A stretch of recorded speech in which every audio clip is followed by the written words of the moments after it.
Bonjour Vincent Hervouette. Bonjour à tous. On revient avec vous Vincent sur le coup de théâtre d'hier soir. In extremis, Washington a renoncé à son ultimatum à l'Iran. Le cessez-le-feu est prolongé sine die et le blocus du détroit d'Ormuz aussi. Oui, alors avant un cessez-le-feu, souvent les combats s'intensifient. Il s'agit d'arracher une victoire pour arriver en force à la table des négociations. Eh bien, il s'est passé la même chose hier, alors que le cessez-le-feu de 10 jours arrivait à son terme.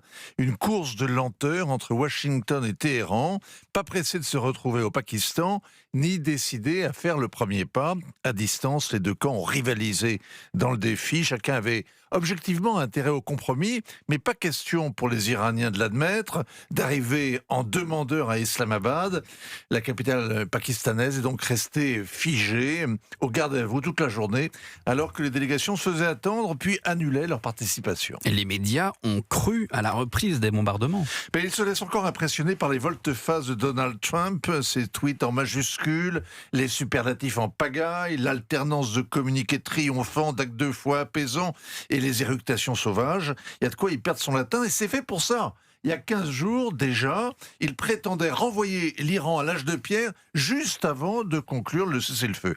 Alors on a théorisé ce comportement a priori erratique, c'est la stratégie du fou qui égare et hypnotise l'adversaire, sauf que jouer au fou n'a aucune chance d'intimider les fous de Dieu, les vrais, les gardiens de la Révolution, qui sont prêts au martyre, le leur et celui de leur pays, si c'est le prix à payer pour humilier le petit et le grand Satan. Car eux, ils sont crédibles et on les croit.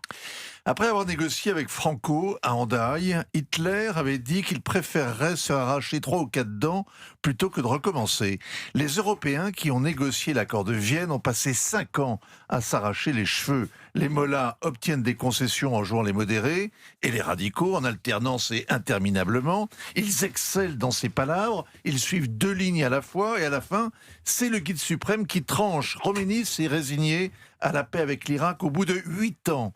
Ramenaï a décidé de signer l'accord de Vienne sur le nucléaire au bout de 5 ans. Mais hier, il n'y avait plus de guide pour arbitrer entre les deux camps, avant minuit, l'heure du crime qui n'a pas eu lieu. Face aux Américains, ce sont les ultras qui se sont fait entendre. Pas le président du Parlement, Ghalibaf, ni Arichi, le ministre des Affaires étrangères, qui ont piloté la délégation pour le premier round au Pakistan, mais le chef du système judiciaire et le porte-parole du guide, invisible, considérant toute discussion comme une capitulation. Face au trompe-la-mort, Donald Trump a cessé de jouer.